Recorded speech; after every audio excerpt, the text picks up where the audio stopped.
اعوذ باللہ من الشیطان الرجیم بسم اللہ الرحمن الرحیم ومن یضلل اللہ فما لہ من ولی من بعدہ، اور جس کو اللہ تعالیٰ نے گمراہ کر دیا ہو، یعنی جس کی گمراہی پر اللہ تعالیٰ کی طرف سے مہر لگ چکی ہے، تو اس کے لیے پھر کوئی نہیں ہے اس کے بعد، کوئی ولی کوئی نہیں ہے کہ جو اس کو ہدایت دے سکے۔ وَتَرَى الظَّالِمِينَ لَمَّا رَأَوُا الْعَذَابَ يَقُولُونَ هَلْ إِلَىٰ مَرَدٍ مِّن سَبِيلٍ، اور تم دیکھو گے ظالموں کے کہ جب وہ دیکھیں گے عذاب کو تو وہ کہیں گے کہ کہیں پھر جانے کے لیے کوئی راستہ ہے یا نہیں، لوٹ جانے کے لیے دنیا کی طرف واپس جانے کا بھی کوئی راستہ ہے یا نہیں۔ وَتَرَاهُمْ يُعْرَضُونَ عَلَيْهَا، اور جب تم دیکھو گے انہیں کہ وہ پیش کیے جائیں گے عذاب کے سامنے، جہنم کے سامنے کھڑے کیے جائیں گے، خاشعین من الذل، ان کی نگاہیں زمین میں گڑی ہوئی ہوں گی اس ذلت کی وجہ سے، ینظرون من طرف خفی، اپنی کننکھیوں سے دیکھ رہے ہوں گے، اپنے ایک دوسرے سے بات کریں گے۔ وقال الذین آمنوا، اور اہل ایمان اس وقت کہیں گے، ان الخاسرین الذین خسروا انفسهم واہلیہم یوم القیامہ، واقعتاً تباہ و برباد ہونے والے تو وہ لوگ ہیں جنہوں نے اپنے آپ کو اور اپنے اہل و عیال کو قیامت کے دن اس خسارے اور اس تباہی میں مبتلا کیا۔ الا ان الظالمین فی عذاب مقیم، آگاہ ہو جاؤ کہ یقیناً یہ ظالم ایک مسلسل عذاب میں رہیں گے، قائم رہنے والا، دائم رہنے والا عذاب۔ وما كان لهم من اولیاء ينصرونهم من دون اللہ، اور ان کے کوئی مددگار نہیں ہوں گے کہ جو ان کی مدد کر سکے اللہ کے مقابلے میں۔ ومن يضلل اللہ فما له من سبیل، اور جسے اللہ تعالیٰ نے گمراہ کر دیا ہو اب اس کے لیے کوئی راستہ نہیں۔ اب پھر دو آیتیں بڑی عظیم آ رہی ہیں کہ جو اقامت دین سے متعلق ہیں۔ استجیبوا لربکم من قبل ان یأتی یوم لا مرد له من اللہ ما لکم من ملجأ یومئذ وما لکم من نکیر۔ وہی لفظ استجابت آ گیا، والذین استجابوا لربہم، وہاں وہ مدح کے انداز میں تھا جن لوگوں نے اپنے رب کی پکار پر لبیک کہا۔ اب یہاں پکار ہے، یہ سب کچھ تم نے سن لیا، پڑھ لیا، دیکھ لیا، سمجھ لیا۔ استجیبوا لربکم، اب اپنے رب کی پکار پر لبیک کہو۔ من قبل ان یاتی یوم لا مرد له من اللہ، اس سے پہلے کہ اللہ کے حکم سے وہ دن آ جائے کہ پھر جس کو لوٹایا نہیں جا سکے گا۔ تمہاری موت کا وقت بھی آ سکتا ہے، کل آ سکتا ہے، تم نے لمبے چوڑے پلان بنائے ہوئے ہیں، یہ میں کر لوں، ذرا یہ کر لوں، اس سے فارغ ہو جاؤں، اس ذمہ داری سے نمٹ لوں، پھر بس اپنے آپ کو فارغ کر دوں گا دین کے لیے۔ پتہ نہیں وہ وقت آتا ہے کہ نہیں آتا، تمہارے پاس اتنی مہلت ہے کہ نہیں ہے۔ دیر مت کرو، استجیبوا لربکم، اپنے رب کی، اور وہ استجابت کس بات کی؟ اقیم الدین ولا تتفرقوا فیہ، کہ دین کو قائم کرو اور اقامت دین اور اقامت دین کی جد و جہد میں اختلاف نہ کرو۔ استجیبوا لربکم من قبل ان یاتی یوم لا مرد له من اللہ ما لکم من ملجأ یومئذ، نہیں ہوگا تمہارے لیے اس دن کوئی ٹھکانہ، کہیں جائے پناہ نہیں ملے گی۔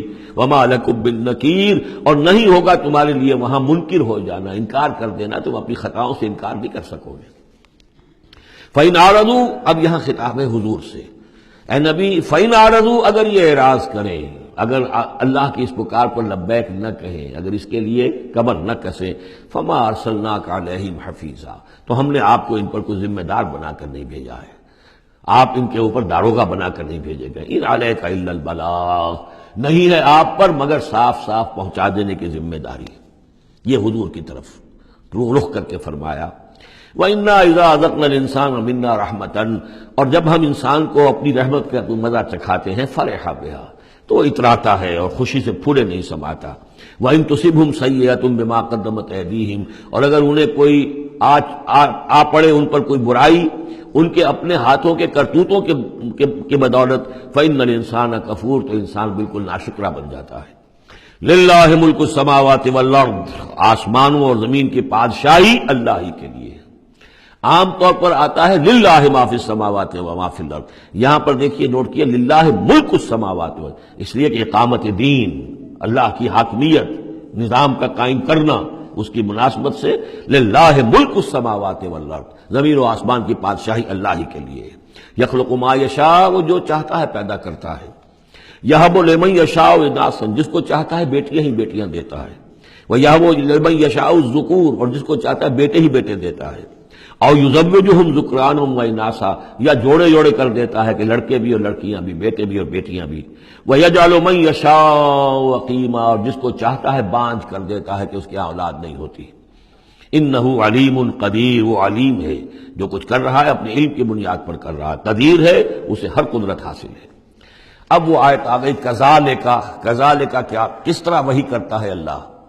یہ ہے وحی کے حقیقت کے اور اقسام کے موضوع پر قرآن مجید کی اہم ترین آیت ہے. وما کان لبشر ان یکلمہ اللہ، کسی بشر کا یہ مقام نہیں ہے کہ اللہ اس سے کلام کرے. یعنی یہ نہیں کہ اللہ کے لیے ممکن نہیں ہے، نہیں، انسان وہ اتنی پستی میں ہے اس وقت کہ اس کا یہ مقام نہیں ہے، اس کے لیے یہ ممکن نہیں ہے، اس کے لیے ممکن نہیں ہے. اللہ تو جو چاہے کرے. ما کان لبشر ان یکلمہ اللہ، نہیں ہے کسی بشر کا یہ معاملہ اور یہ اس کا مقام نہیں ہے کہ اللہ اسے کلام کرے الا وحیا، یا سوائے وحی کے. وہ وحی ہے جو براہ راست ہوتی ہے، اللہ تعالیٰ کسی کے دل میں ڈال دیتا ہے، القاء ہے، الہام ہے. یہ ہے وحی کی پہلی شکل، براہ راست اللہ.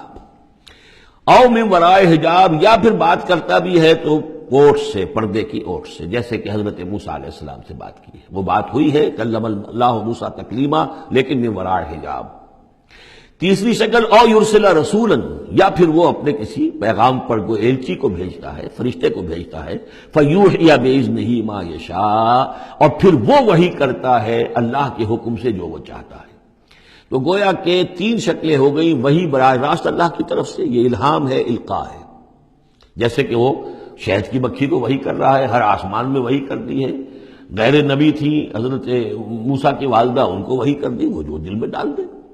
اور دوسرے یہ کہ کلام کی دوسری شکل من ورائے حجاب، جیسے حضرت موسیٰ. تیسرا یہ ہے قرآن کے نزول کی شکل، کہ جبریل کے ذریعے سے، فرشتے کے ذریعے سے وہ قرآن آیا ہے اور وہ انہوں نے حضور کے قلب مبارک پر براہ راست نازل کیا ہے. انہ علی حکیم، اللہ بہت بلند و بالا ہے. یعنی اللہ کی جو شان ہے وہ اتنی بلند ہے کہ وہ اس سے آگے انسان سے کھلم کھلا جو ہے کلام کرنا اس کی شان سے فروتر ہے. اور حکیم ہے، کمال حکمت والا ہے. اس نے جو بھی طریقہ بنایا کمیونیکیشن کا انسانوں کے ساتھ، وہ یہ طریقہ ہے جو اس نے بتا دیا. وَكَذَلِكَ أَوْحَيْنَا إِلَيْكَ رُوحًا مِّنْ أَمْرِنَا، اسی طرح ہم نے وحی کی ہے اے نبی آپ کے جانب اپنے امر میں سے ایک روح. اب یہاں وحی کو پھر روح کہا ہے، روح من امر. وَكَذَلِكَ أَوْحَيْنَا إِلَيْكَ رُوحًا مِّنْ أَمْرِنَا، یہ قرآن جو ہے یہ روح من امرنا ہے، یہ ہم نے آپ کی طرف وحی کیا ہے. اور یہ اب اہم ترین مقام آ رہا ہے قرآن میں، یہ بتانے کے لیے کہ خود حضور صلی اللہ علیہ وسلم کا ایمان جو ہے وہ بھی قرآن کے ذریعے سے در حقیقت اس نے ایک حقیقی اور واقعی شکل اختیار کی ہے. حضور کو ایمان کہاں سے ملا؟ حضور خود جو ہے وہ تو ایک ایمان کی دہکتی ہوئی بھٹی تھے کہ جو بھی آپ کے قریب آیا اسے ایمان مل گیا. اگر تو بیڈ کنڈکٹر آف ہیٹ ہے تو ظاہر بات ہے کہ بھٹی کے سامنے بیٹھ جاؤ، کچھ بھی ہو جاؤ، بیڈ کنڈکٹر کو تو ہیٹ نہیں پہنچے گی. لیکن گڈ کنڈکٹر ہوگا تو جو بھی ہوگا بھٹی کے سامنے ہوگا اس سے حرارت پہنچ جائے گی. حضور کو کہاں سے ملا ایمان؟ یہ سوال ہے. ما کنت تدری ما الکتاب ولا الایمان، اے نبی آپ نہیں جانتے تھے کیا ہوتی ہے کتاب اور کیا ہوتا ہے ایمان. نہ آپ نے کوئی کتاب پڑھی تھی، نہ آپ نے کوئی تعلیم حاصل کی تھی، نہ آپ نے تورات پڑھی تھی. آپ تو ان چیزوں سے ناواقف تھے، آپ تو امیین میں سے تھے. ما کنت تدری ما الکتاب ولا الایمان ولیکن جعلناہ، اس قرآن کو ہم نے بنایا ہے نوراً نہدی بہ من نشاء من عبادنا، وہ نور بنایا ہے کہ جس کے ذریعے سے ہم ہدایت دیتے ہیں اپنے بندوں میں سے جس کو چاہتے ہیں. اور یہ سب سے پہلے یوں سمجھیے جو میں نے عرض کیا ہے کہ فطرت انسانی میں ڈورمنٹ ایمان موجود ہے، تو روح محمدی میں سب سے زیادہ قوی، جیسے پیٹرول کی مثال آئی تھی کہ ذرا سی وہ دیوار سلائی ابھی دور ہی ہوگی، پیٹرول آگے بڑھ کر جو ہے اس کو پکڑ لے گا. اس طریقے سے نور علی نور، وہ نور جو نور محمدی میں موجود تھا ڈورمنٹ تھا. ہمارے علماء نے اکثر یہ کہا ہے کہ وہ اجمالی ایمان تھا، تفصیلی ایمان آپ کو قرآن سے ملا. میں اس کی تعویل کر رہا ہوں کہ وہ پوٹینشل ایمان تھا، اس نے ایکچوئل ایمان کی شکل اختیار کی قرآن کے ذریعے سے. یہ تعبیر جو ہے یہ اس کی زیادہ صحیح تر تعبیر ہے کہ قرآن روح محمدی میں وہ ایمان جو ہے موجود تھا، ڈورمنٹ تھا، پوٹینشل تھا، اس کو قرآن نے آ کر جگمگایا، ایکٹیویٹ کر دیا.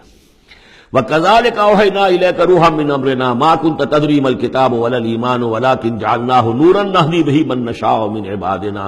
اور جب آپ کے قلب مبارک میں وہ ایمان نور علی نور جگمگا اٹھا ہے، اب آپ ہدایت دیں گے لوگوں کو سیدھے راستے کی طرف. اب آپ یوں سمجھیے کہ روشنی کا مینار بن گئے ہیں کہ جو جہازوں کو راستہ دکھاتا ہے. انک لتہدی الی صراط مستقیم صراط اللہ الذی لہ ما فی السماوات و ما فی الارض اس اللہ کے راستے کی طرف کہ جس کے لیے ملکیت ہے ہر شے جو آسمانوں میں ہے اور ہر شے جو زمین میں ہے۔ الا الی اللہ تصیر الامور، آگاہ ہو جاؤ کہ اللہ ہی کی طرف تمام معاملات لوٹا دیے جائیں گے۔ صدق اللہ العظیم۔